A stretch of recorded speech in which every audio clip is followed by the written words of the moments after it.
Okay, Divanshu, you're from Kota, Rajasthan. Yes, sir. Okay, tell me something about yourself, your family background, your education background, and your liking and disliking. Yes sir. Sir मेरा interview माध्यम हिंदी है तो मैं हाँ, please please. Sir मेरा नाम दिव्यांशु है और मैं कोटा राजस्थान से आता हूँ और मेरी शिक्षा आईआईटी कानपुर में हुई है। मैंने वहाँ से एरोस्पेस इंजीनियरिंग में बीटेक एमटेक डुअल डिग्री किया हुआ है। उसके पश्चात मैंने हैदराबाद में एक स्टार्टअप कंपनी में बतौर ऑपरेशन मैनेजर लगभग 11 महीने तक कार्य किया हुआ है और मेरा ऑप्शनल हिंदी साहित्य है और मेरी अभिरुचियाँ हैं त्राटक मेडिटेशन करना और एंड्योरेंस रनिंग करना। ओके, ये तराटक जो तराकट मेडिटेशन है, इसके बारे में थोड़ा बताएंगे क्या है ये?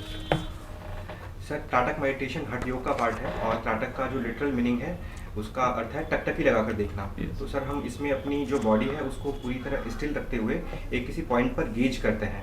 तो सर जैसे जैसे हम ये अभ्यास बढ़ाते हैं तो मस्तिष्क में विचारों का प्रवाह थोड़ा कम होता है और कंसंट्रेशन बढ़ाने में भी इससे मदद मिलती है। एक कैंडल तराकट होता है, जी वो सर। किस लिए होता है? सर जिस ऑब्जेक्ट पर हम गेज करते हैं वो अलग अलग हो सकता है। तो जो कैंडल त्राटक है उसमें हम जो कैंडल की लॉ है उस पर हम अपनी दृष्टि टिकाते हैं। नहीं, मेरे को जो मतलब कि आई मे बी रॉन्ग, जो बताया गया है कि आप कैंडल को देखोगे तो आई साइड आपका इम्प्रूवमेंट होता है। जी सर, ये भी इसके कई तो आप तराकट करते हो, आपने चश्मा पहना हुआ है, ये वैसे मतलब कि 0 नंबर है या आई साइड का है? आई साइड का ये है पर नंबर्स सर काफ़ी नॉर्मल है। अच्छा, नॉर्मल है, मतलब कि it's reading glass you can say. Yes sir. Okay, आप ये बताइए दिव्यांशु, आपने आईआईटी कानपुर से एरोस्पेस इंजीनियर में किया हुआ है, तो वाई शिफ्टिंग टू हिंदी साहित्य? आपका तो जो पॉजिटिव पॉइंट है, आपने ये एमटेक भी एरोस्पेस में किया हुआ है, तो आप मतलब कि जो ज़्यादा कॉन्फिडेंस होना चाहिए था आपको इस सब्जेक्ट के ऊपर होना चाहिए था, हिंदी साहित्य क्यों चुना? सर इसके मुख्यतः 2 कारण थे। पहला कारण ये कि सर मुझे अपने स्कूल के दिनों से ही हिंदी साहित्य पढ़ने में काफ़ी आनंद आता था और कॉलेज में जाकर भी मैं अपने हिंदी साहित्य सभा, जो वहाँ की एक लिटरेरी सोसाइटी है, वहाँ पर मैं कोऑर्डिनेटर के रूप में कार्य किया और हिंदी साहित्य का और अध्ययन किया। तो सर एक मेरी जो पर्सनल रुचि थी वो इस विषय में थी। और दूसरा कारण ये कि जो मेरा ग्रेजुएशन सब्जेक्ट है एरोस्पेस इंजीनियरिंग, वो ऑप्शनल की लिस्ट में अवेलेबल नहीं है। तो सर मेरे लिए जो नेचुरल चॉइस थी वो हिंदी साहित्य थी। आई एग्री विद यू, लेकिन आप जब हिंदी साहित्य से इतना प्रेम करते तो आप इसको एमए, अब ये एमए में भी आप हिंदी लेके इसको आगे और ज़्यादा इसमें ले जा सकते थे। मेरा कहने का मतलब ये है, क्योंकि आप एरोस्पेस इंजीनियरिंग में कर रहे हैं, तो आपने इसरो वगैरह में नहीं कहीं कोशिश किया जॉब वगैरह के लिए? सर इसरो में जब मैं 4th ईयर में अपने प्लेसमेंट में बैठा था तो सर इसरो जो कंपनी ओपन हुई थी वो अनफॉर्चुनेटली उस ईयर मैकेनिकल और इलेक्ट्रिकल इंजीनियरिंग के लिए ओपन हुई थी सर। तो मुझे ऐसा कुछ मौका मिला नहीं। अदरवाइज सर मेरा मन था कि जो इसरो एक ग्रोथ स्टोरी बना रहा है उसमें मैं कुछ साल कार्य करके अपना जो इंटरेस्ट है वो जरूर जाहिर करूँ। और सर इसके अलावा मैंने हिंदी साहित्य में अभी इग्नू से एमए में एनरोल भी कर रखा है, तो सर वो भी साथ साथ इसमें आगे। अच्छा, तो मतलब you are pursuing. Yes sir. अच्छा, आप एरोस्पेस इंजीनियरिंग से, तो आप ये आज का जो टाइम चल रहा है इसमें ड्रोन का काफ़ी महत्वपूर्ण है, तो आप उसके मतलब कि मेरे को 2 फायदे ड्रोन के और 2 नुकसान बताइए, क्या हम फोर्सी कर सकते हैं, एडवांटेज और डिसएडवांटेज?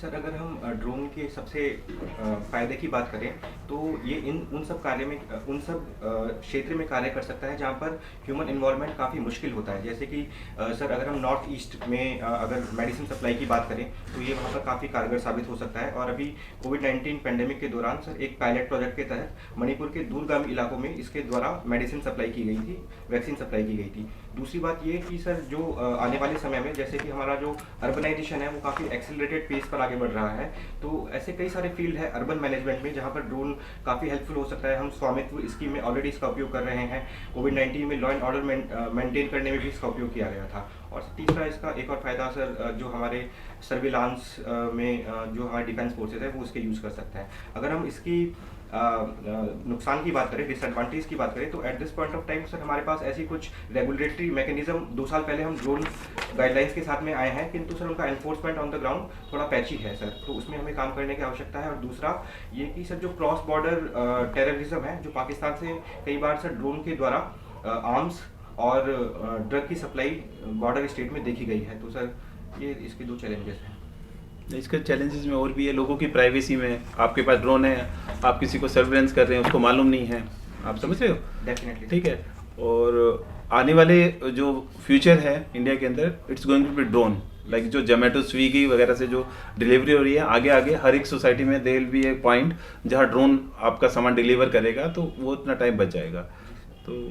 तो इसमें आपने जो एरोस्पेस इंजन में, तो इसको ड्रोन से रिलेट कर सकते हैं कि आप मतलब कि कंट्रीब्यूशन टूवर्ड्स, आपने जो एजुकेशन ली है तो इसमें क्या कंट्रीब्यूशन आप दे सकते हैं? सर जो मेरा स्पेशलाइजेशन था वो सर स्ट्रक्चर्स को लेकर था। तो सर जो ड्रोन का एक पूरा ओवरऑल स्ट्रक्चर है, तो सर उसमें हम वेट मैनेजमेंट हम उसको कर सकते हैं और उसका स्ट्रक्चर और भी मजबूत बना सकते हैं। जो तो सर मैंने एक मटेरियल को सिंथेसाइज किया था जो कि फ्रैक्चर रेजिस्टेंट होता है। तो सर मैं इस अपने ज्ञान का उपयोग करके जो ड्रोन टेक्नोलॉजी है उसमें सर इम्प्रूव कर सकता हूँ ड्रोन्स की ओवरऑल कैपेबिलिटीज़ को। तो ये आपका कौन सा इंटरव्यू रहेगा यूपीएससी का? सर ये मेरा तीसरा इंटरव्यू होगा। दो इससे पहले आप अपेयर कर चुके हैं? जी सर। तो कहाँ आपको लगा कि आप लैकिंग बिहाइंड कर रहे हैं, मतलब कि उसके? सर एक एरिया जो मुझे समझ में आता है वो ये हो सकता है कि इससे पहले दोनों इंटरव्यू मैंने अंग्रेजी में दिए थे। तो सर हो सकता है मेरा जो कम्युनिकेशन है और एक आर्टिकुलेशन वाली जो पावर है वो इंग्लिश में शायद उतनी अच्छे से निकल कर ना आती हो, तो वो एक कारण मुझे लगता है। कितने मार्क्स थे पिछली बार इंटरव्यू में आपके? सर पिछली बार 158 थे श्री सत्यवती मैम के बोर्ड में, और उससे पहले श्री RN चौबे सर के बोर्ड में 149 मार्क्स थे। ओके, तो कितने मार्क्स से मिस किया आपने मतलब? सर ये 12-15 मार्क्स का ही रहेगा सर पूरा। तो आपके मतलब कि इसमें अगर जो 180 पे आ जाते तो you could make it to any of the service. Definitely. चलो इस बार उम्मीद करते हैं आप मतलब कि तैयारी करके जाएं और इस बार आपका सिलेक्शन होगा। Thank you. आप दिव्यांशु जी हुए ना?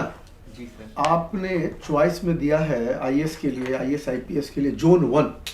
जी सर। ध्यान है फॉर्म भरते वक्त? जी sir. Zone 1, zone 2, zone 3, zone 4। तो जब फॉर्म भरे थे तो आपने जोन 1 ही क्यों सेलेक्ट किया पहला? और जोन 1 में कौन कौन काडर आते हैं? फॉर्म तो आप खुद भरे हैं ना? जी सर, मैं सर कुछ सेकंड सोचने का समय लेना चाहूँगा। पूरा?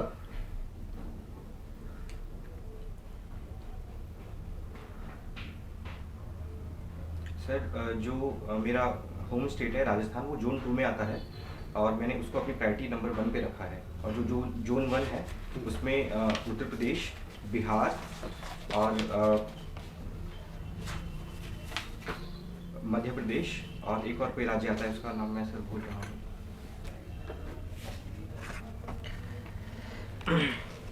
आप जोन 1 में आते हैं? सॉरी सर, मैं इस पे और आप बोल सकते थे कि मुझे ये याद नहीं। ये तो खुद आपने भरा है, बिल्कुल। तो you should be confident about this. और अभी आपने फर्स्ट वॉइस रखा है। हाँ, डेफिनेटली सर। मैं कोई बात नहीं। अब आप ये बताएं, what do you mean by, sorry, प्रतिभूतियां किसे कहते हैं? इंग्लिश में सिक्योरिटीज कहते हैं, इकोनॉमिक्स में सिक्योर होता है ना, प्रतिभूतियां, सिक्योरिटीज, शेयर, डिवेंचर, बॉन्ड। तो ये तो एग्जाम्पल्स हो गए। प्रतिभूतियां को डिफाइन कैसे करेंगे?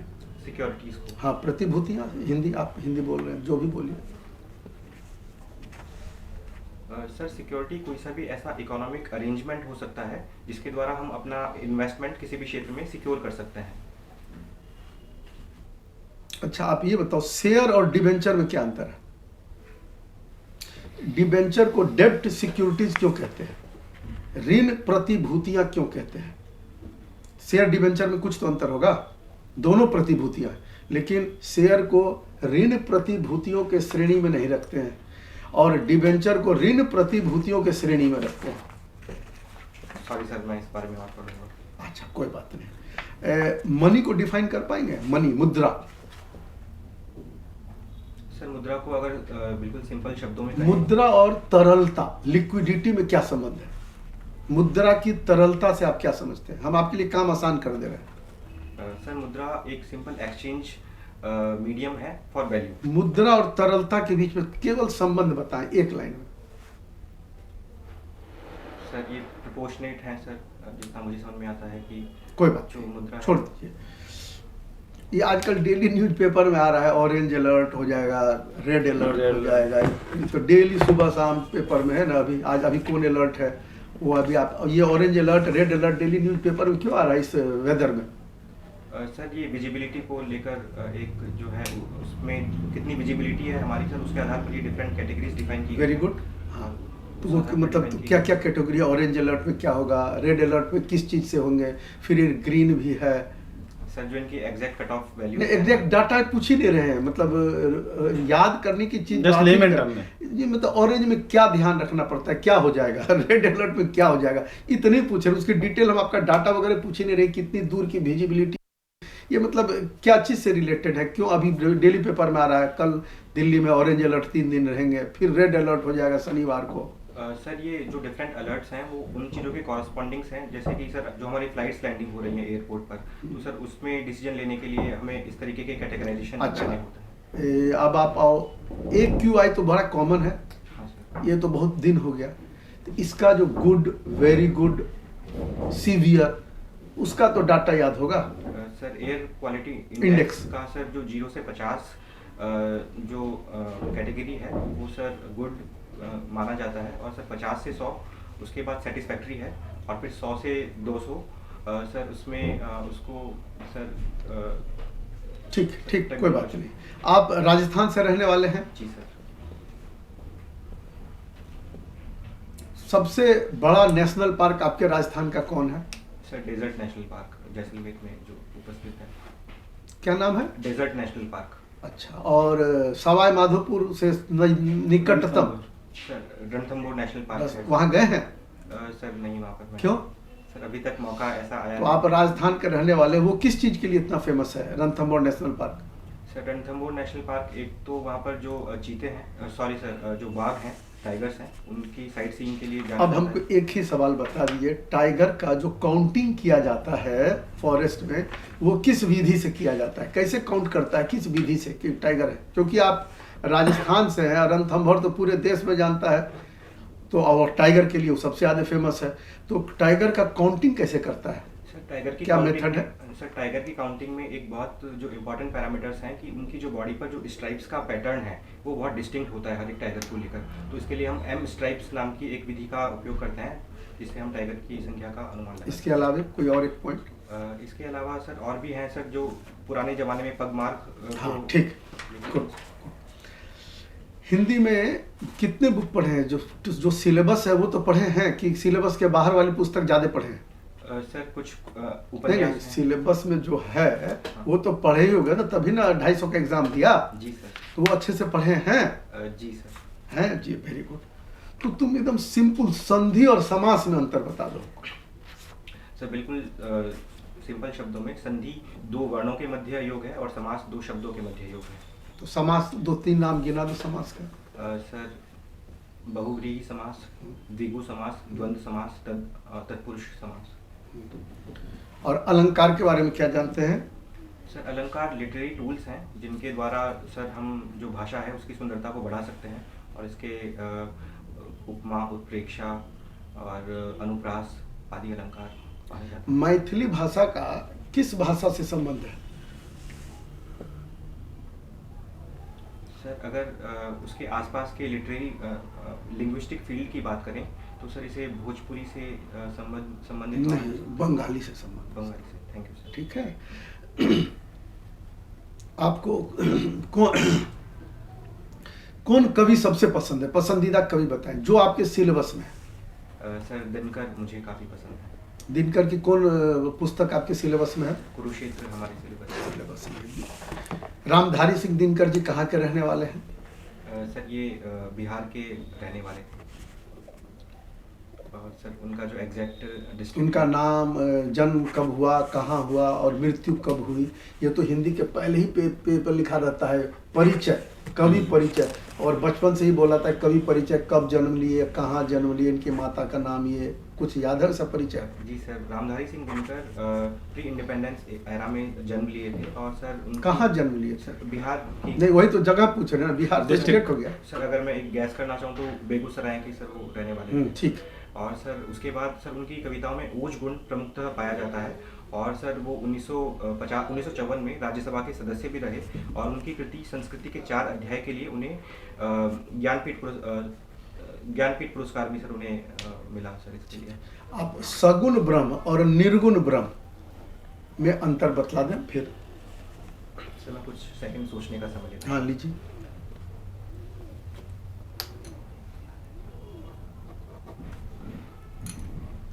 सर सगुण ब्रह्म का आशय है कि जब हम ब्रह्म को किन्हीं गुणों से आवृत मानते हैं, जैसे कि ये कह सकते हैं कि जो ब्रह्म है वो बहुत करुणामय है, बहुत शक्तिशाली है, जैसे कि जो भगवान राम और कृष्ण की अवधारणा है वो सगुण ब्रह्म की अवधारणा है। गुण से यहाँ क्या तात्पर्य है? सगुण, निर्गुण, ये गुण शब्द क्या है? सर गुण मतलब क्वालिटीज हम कह सकते हैं कि जो ब्रह्म है। कोई बात नहीं। लास्ट क्वेश्चन मेरे तरफ से। अभी आर्टिकल 200 न्यूज में है केरल में, ये तो बड़ा कॉमन है, क्यों न्यूज में है? और आर्टिकल 200 में कॉन्स्टिट्यूशन में क्या लिखा हुआ है? सर आर्टिकल 200 में जो भी स्टेट लेजिस्लेचर जो बिल पास करती है वो गवर्नर के पास में भेजा जाता है, और सर इसमें जो मेन कंटेंशन है वो ये कि एक टाइम लिमिट डिफाइन नहीं है कि कितने समय तक गवर्नर उस पर डिसीजन ले सकता है अथवा नहीं। तो सर इसी को लेकर और भी कुछ प्रोविजन है उसमें? राष्ट्रपति को भी भेज सकता है? जी सर, वो आर्टिकल 200 और 201 में ये 200 में भी है वो लिखा हुआ। चलो good, thank you sir. Please. Divyanshu, जी सर। मोक्ष क्या होता है? सर वैसे तो मेरा ऐसा मानना है कि ये बिल्कुल शब्दातीत अवस्था है, किंतु अगर इसे मैं सरल शब्दों में कहना चाहूँ तो वो ऐसी अवस्था है जिसमें मनुष्य कोई भी बंधन महसूस नहीं करता है, और उसकी जो उसकी सेल्फ आइडेंटिटी है वो पूरी तरह या तो शून्य हो जाती है या अनंत में विलीन हो जाती है। शून्यता के बारे में कभी सुना? जी सर। कौन सी रिलीजन से आप इसे कनेक्ट कर सकते हैं जहाँ पे इसके बारे में बात की जा सकती करते हैं? सर जो नाथ पंथ के योगी थे उन्होंने भी इसकी बात की है, और सर जो बुद्धिज्म है उसमें भी सर कहीं कहीं इसकी बात की जाती है। परफेक्ट। आपके फादर गवर्नमेंट सर्वेंट रह चुके हैं, जहाँ तक आपने फॉर्म में लिखा है राजस्थान पोल्यूशन बोर्ड के ऊपर। BS6 क्या है? BS6 एक इंजन स्टैंडर्ड है, और इसका सबसे बड़ा फ़ायदा ये है कि इनसे जो व्हीक्यूलर एमिशंस होंगे सर वो कंपेरेटिवली कम पॉल्यूटेड होते हैं BS4 की तुलना में, जो इसका एक प्रीवियस वर्जन था। ठीक है। BS6 और इसके साथ साथ हमारे पास पोल्यूशन के नॉर्म्स भी है, जो पोल्यूशन चेक होती है व्हीकल्स की। BS6 की भी कंपलसरी है क्या पोल्यूशन चेक? सॉरी सर, मैं इस बारे में और जानकारी प्राप्त करूँगा। अच्छा, ज़रूर उसके बारे में एक बार देखिएगा। कोटा से बिलोंग करते हैं आप? कोटा फैक्ट्री देखी है? कोटा फैक्ट्री नहीं सर। नहीं देखी? क्यों नहीं देखी? सर मेरा ये मतलब सर ऐसा तो यंग एज हो, सब कोई देखता है। सर वेब सीरीज में मेरा ऐसा कुछ विशेष ठीक, इंटरेस्ट आगे नहीं सर। है। किताबें पढ़ना ज़्यादा पसंद करता तो ये तो सुना होगा कोटा में या फिर बहुत सारे स्टूडेंट एरियाज में काफ़ी सुसाइड्स हो रही है, राइट? मुझे एक प्रिसाइज कारण तो नहीं है डेफिनेटली, बट आपके पॉइंट ऑफ व्यू से what is the major cause of student suicide? Sir अगर केवल एक कारण की बात की जाए तो सर इसे सरल शब्दों में बिल्कुल जो एकेडमिक प्रेशर है वहाँ पर उसको इसका एक मुख्य कारण माना जा सकता है सर। तो पहले नहीं था? सर पहले भी था, किंतु सर अब जैसे कि सर जो पहले हैं वो बच्चों की संख्या थोड़ी कम हुआ करती थी, किंतु इस समय लगभग 2.5 से 3 लाख बच्चे हर साल आ रहे हैं। और सर जैसे कि इन दिनों सर जो एक इमोशनल आइसोलेशन है वो सोशल मीडिया और इंटरनेट पर ज़्यादा समय बिताने के कारण वो भी इसका एक लीडिंग कॉज हो गया है। वापस करेक्ट करते हैं। बच्चों की संख्या बढ़ना और सोशल मीडिया दो अलग चीज़ हो गई। अगर आप बोल रहे हो बच्चों की संख्या बढ़ी, मैं आपके साथ हूँ, लेकिन पहले IITs कितनी थी 10 साल पहले? सर लगभग 5 IITs। आज कितनी है? आज 23 IITs है। तो वो भी बड़ी है। हाँ सर। राइट। तो कोई और कारण जो आपको लग रहा है शायद हो सकता है क्या? Is the youth, I mean specially the kids, are they becoming weak mentally? Sir मैं ऐसा तो नहीं बोलना चाहूँगा कि जो नई जनरेशन है वो मेंटली वीक होती जा रही है, लेकिन एक बार और सोच लें इस सवाल पर। ये इन्हीं के सपोर्ट में मैं पूछ रहा हूँ, इन्हीं के क्वेश्चन को सोच के बताइएगा। उसका कुछ सर एग्जाम्पल भी देंगे आप, फिर से रिकंसिडर कीजिए इसको कि आज का जनरेशन मेंटली वीक पहले के तुलना में नहीं है। आप बोल रहे हैं, हम सर के साथ हैं, अब सर से बात कीजिए। सर मैं फिर भी सर ये कहना चाहूँगा कि इसको ऐसे sir black and white situation की तरीके से नहीं देखा जा सकता है कि जो पहले की जनरेशन थी वो मेंटली स्ट्रांग है और जो अब की जनरेशन है वो मेंटली वीक है। कुछ ऐसे फैक्टर्स हो सकते हैं कि सर जो बच्चों ने एक जो आउटडोर एक्टिविटीज़ थी वो थोड़ी सी कम हो गई हैं, तो उसका कुछ असर हो सकता है, किंतु ऐसे ब्लैंकेट टर्म्स में सर मैं फिर भी कहना पसंद नहीं करूँगा कि जो नई जनरेशन है वो मेंटली वीक है। कोई मेंटली स्ट्रांग ट्रेड बता सकते हो नई जनरेशन की? सर जो एक मेरा अपना अनुभव है वो ये कि वो किसी भी चीज़ पर विश्वास करने से पहले उसे वेरीफाई करना ज़्यादा पसंद करते हैं, क्योंकि उनके पास जो इन्फॉर्मेशन है उसका एक्सेस काफ़ी बढ़ चुका है। राइट लेकिन आज इन्फॉर्मेशन है, अटेंशन नहीं है, आपको लगता है ऐसा? Sorry sir. We have information but we are not having attention. Definitely sir, जो एक अटेंशन स्पैन है सर वो दिनों दिन कम होता जा रहा है और ये एक समस्या है। और इन्फॉर्मेशन पे अटेंशन नहीं होने से तो इन्फॉर्मेशन का कोई यूज़ नहीं रह जाएगा फिर। वो भी सर एक डेफिनेटली एक इशू है। Could be one. Yes sir. ठीक है चलिए, कोई इशू नहीं है उसके अंदर। अगर मेंटली वीक नहीं है मॉडर्न जनरेशन तो फिर सुसाइड के और क्या कारण हो सकता है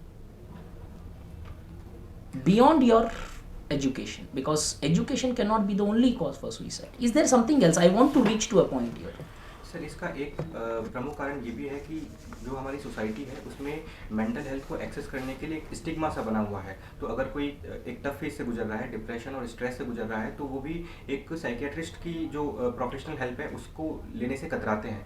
तो ये भी एक कारण है। और सर इसके अलावा जो सर नई पीढ़ी है उसमें जो नशा है, ड्रग्स का भी कुछ इंस्टांसेस देखने को आते हैं। तो सर ये भी हम थोड़ा सा इंटरव्यू करेंगे सर। हाँ। इसी आप ही के साथ हम बैक कर रहे हैं। आप पहले इन पैनिक अटैक वगैरह सुनते थे। I am 54, I am 97 batch का सिविल सर्वेंट और joint secretary government of India.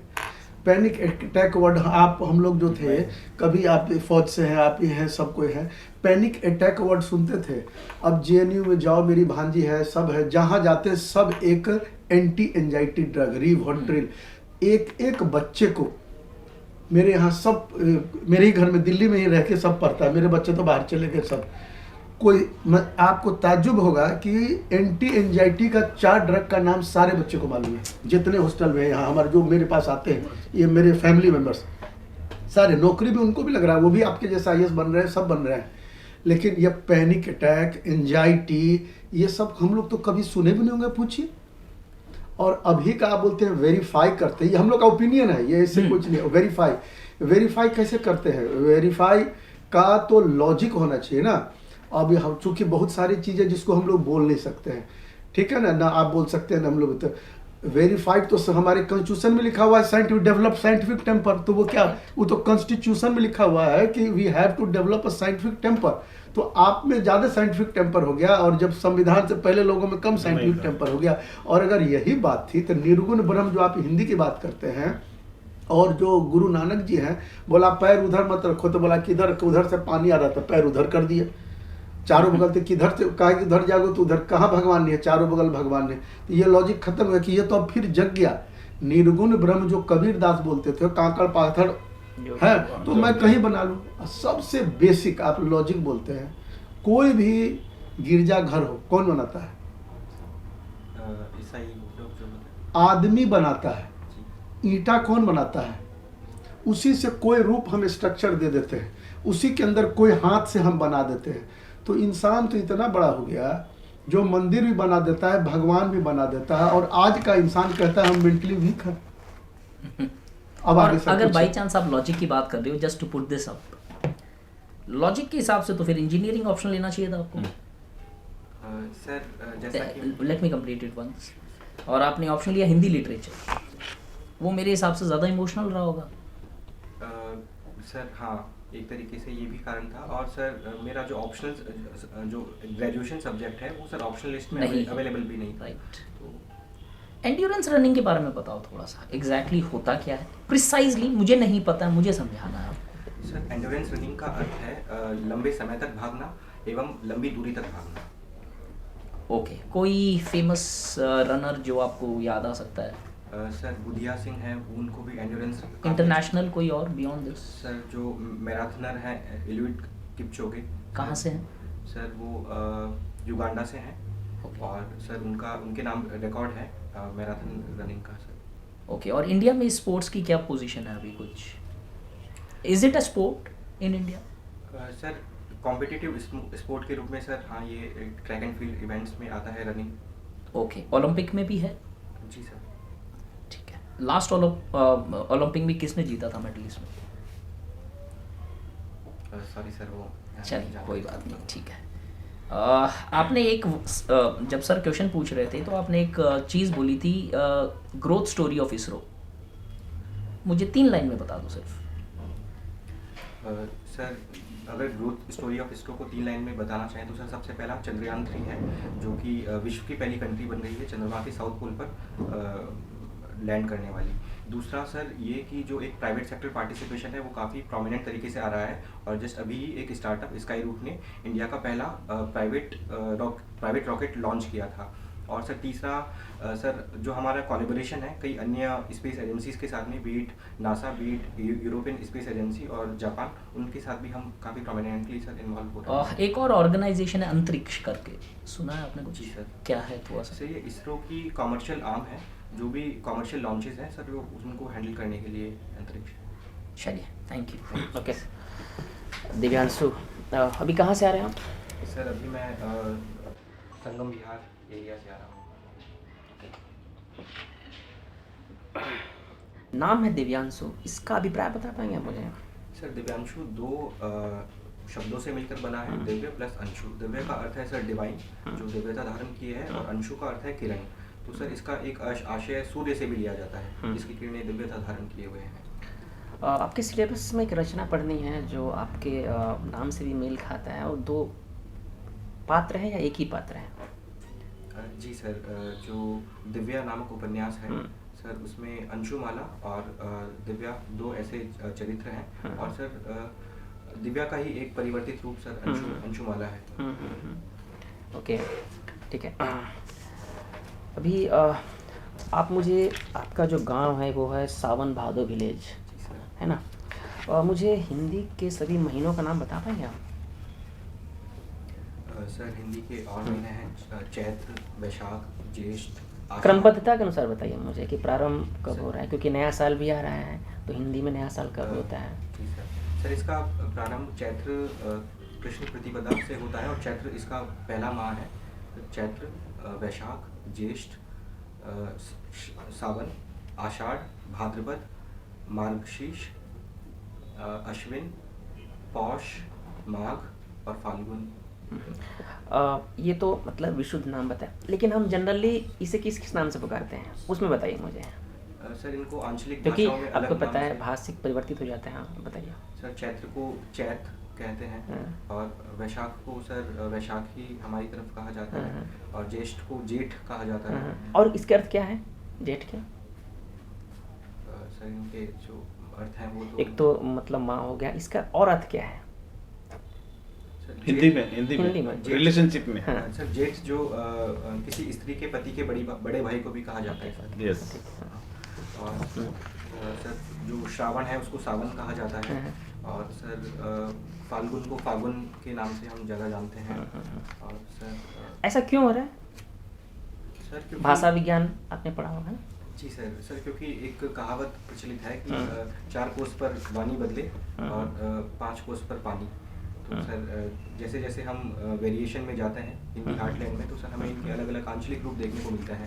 तो ये जो नाम है चैत्र, वैशाख आदि, ये सर संस्कृताइज्ड हिंदी के रूप हैं, और जो आंचलिक भाषाएं हैं इनमें इनके सर अभ्रंश रूप थोड़े दिखाई देता है। बिल्कुल। अच्छा, और आपने जो स्कूलिंग किया है, स्कूल का नाम आपका माँ भारती विद्या भवन। ये माँ भारती का अभिप्राय क्या है? सर हमारी स्वतंत्रता संघर्ष के दौरान सर जो हमारी एक मदरलैंड थी, मातृभूमि थी सर, उनको आदर से हम माँ भारती के नाम से पुकारते थे। और सर पश्चिम बंगाल के एक बड़े ही फेमस चित्रकार थे अवनींद्रनाथ टैगोर, उन्होंने माँ भारती के रूप को अपनी चित्रकला के द्वारा प्रदर्शित किया था। तो सर ये तब से ही एक हमारा डिवोशन, भक्ति और राष्ट्रभक्ति का एक प्रतीक माँ भारती को और माना यानी जाता कि है। एक प्रतीकात्मक स्वरूप लिया गया, जी है ना? उस समय एक और प्रतीकात्मक स्वरूप लिया गया स्वतंत्रता संग्राम के समय, वो क्या था? रोटी आपने? हाँ सर 1857 हाँ, की क्रांति में सर रोटी, कमल इनको भी सर प्रतीकों के रूप में उपयोग किया गया था। तो उसका क्या अभिप्राय था, क्यों लिया गया था उसे? सर इसका एग्जैक्ट अभिप्राय ओके, ठीक है। आपने बताया कि दिनकर आपके प्रिय कवि हैं। 4 पंक्तियां सुनना चाहूँगा मैं आपसे इनकी। सर दिनकर ने रश्मि रश्मि में लिखा है, सदियों ठंडी बुझी राख सुबुगा उठी, मिट्टी सोने का ताज पहन इठलाती है, 2 राह समय के रथ का घर घर नाच सुनो, सिंहासन खाली करो कि जनता आती है। ठीक है, जो लास्ट पंक्ति उसको फिर से दोहराएंगे आप? सिंहासन खाली करो कि जनता आती है। ये मूलतः जब ये रचना लिखी जा रही थी किस परिप्रेक्ष्य में लिखा था उन्होंने, और किसका आह्वान किया था? सर मैं अगर एक एजुकेटेड गैस लेना चाहूँ तो सर ये इमरजेंसी के समय पर सर इसको काफ़ी एक एज ए प्रोटेस्ट के रूप में इसका उपयोग किया गया था, और सर इसको जो हमारे स्वतंत्रता संग्राम का जो आंदोलन था उस समय भी सर इसका उपयोग किया गया था। ठीक है सर एक सेकंड क्वेश्चन पूछना चाहूँगा। ये आपने एक वर्ड बोला educated guess, what's the difference between literacy and education? Sir literacy एक टेक्निकल टर्म है जिसमें सर हम डिफाइन करते हैं कि अगर एक व्यक्ति क्लास 3 या क्लास 5 की किताबों को लिख पढ़ सकता है तो हम उसे एक लिटरेट मान सकते हैं। 3 या 5? सर मुझे एग्जैक्ट अच्छा, और एजुकेशन? सर एजुकेशन एक बहुत वाइड इम्प्लीकेशन वाला वर्ड है, और सर एजुकेशन का संबंध ज्ञान, विजडम, इन सब चीज़ों से है सर। तो लिटरेसी को एजुकेशन का एक सबसेट मान सकते हैं। अच्छा, लिटरेसी को एजुकेशन का सबसेट मान सकते हैं, और क्या वाइस वर्सा भी पॉसिबल है? नहीं सर।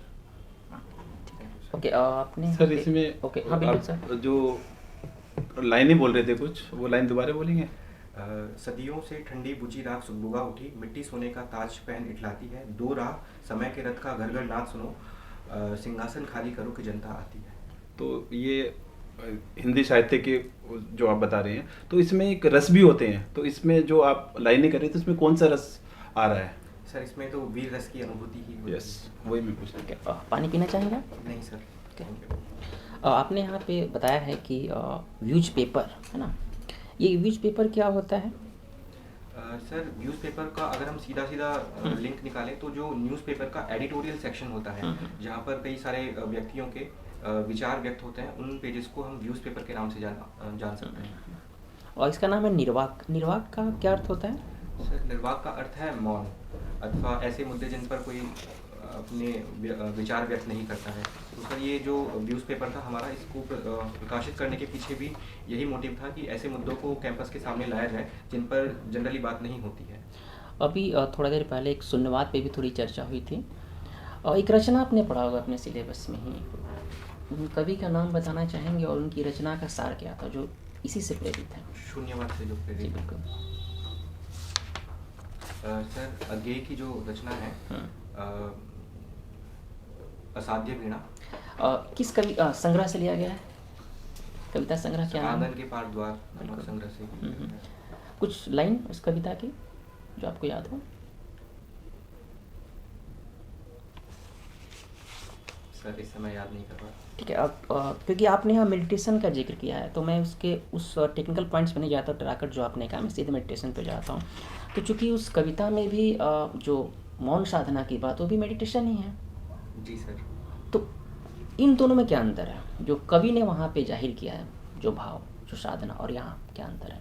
सर जो त्राटक मेडिटेशन है इसमें तो सर सिंपली एक पॉइंट पर अपना पूरा ध्यान एकत्रित करने पर जोर दिया जाता है, जबकि असाध्य वीणा में जो अज्ञेय बात करते हैं सर वो अपने अहम के विलयन की बात अधिक करते हैं। तो जो वहाँ पर जो वीणा को बजाने के लिए जो साधक जाते हैं वो खुद को वीणा को सौंप देते हैं, मतलब अपना अहम जो है वो समष्टि में विलय कर देते हैं।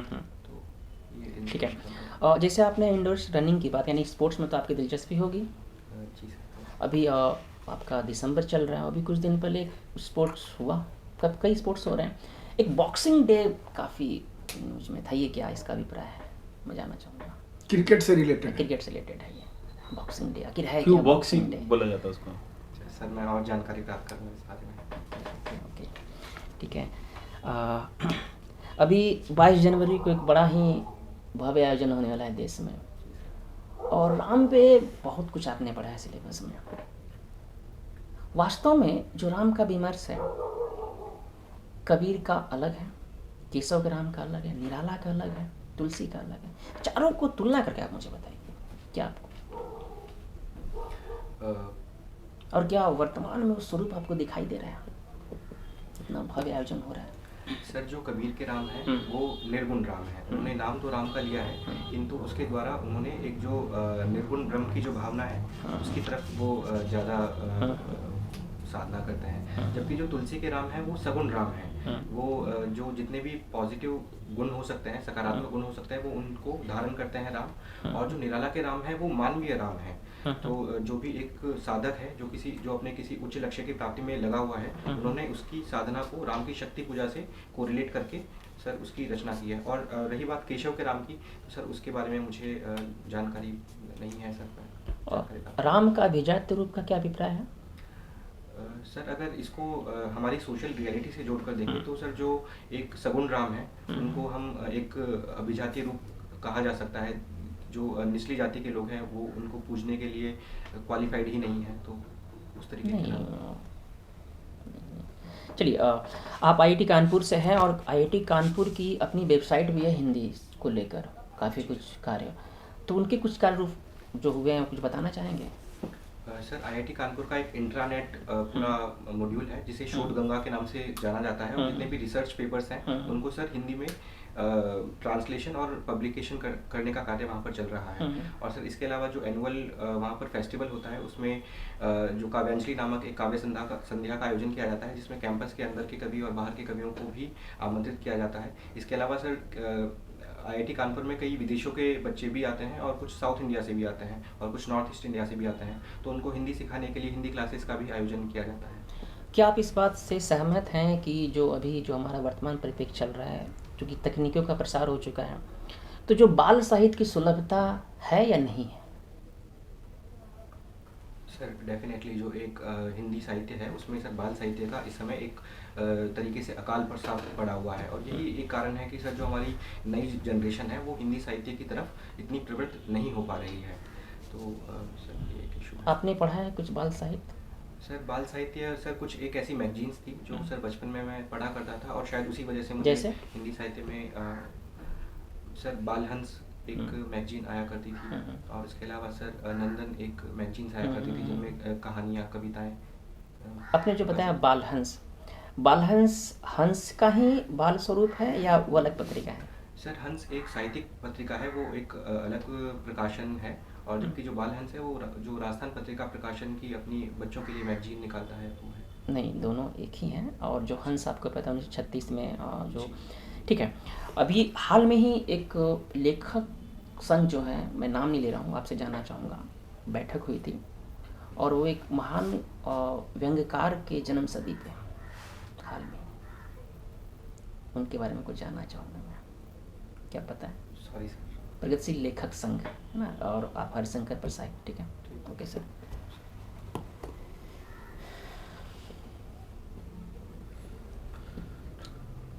Thank you. Thank you sir. Just one last question. If you don't get into services, what is the second option? Sir अगर मेरा इस अटेम्प्ट में सिलेक्शन नहीं हो पाता है तो मैं डेफिनेटली एक बार और प्रयास करूंगा। बाई चांस फिर नहीं हो तो? किंतु अगर सर मेरे अटेम्प्ट्स एग्जॉस्ट हो जाते हैं तो सर चूँकि ऑलरेडी सर मैं 1 साल कार्य कर चुका हूं, तो मैं अपनी उन्हीं स्किल्स को ब्रश अप करूंगा और सर प्राइवेट सेक्टर में काम करते हुए इंडिया की प्रगति में अपना योगदान देने का कोशिश करूंगा। Perfect. Thank you. It was all the very best. Thank you.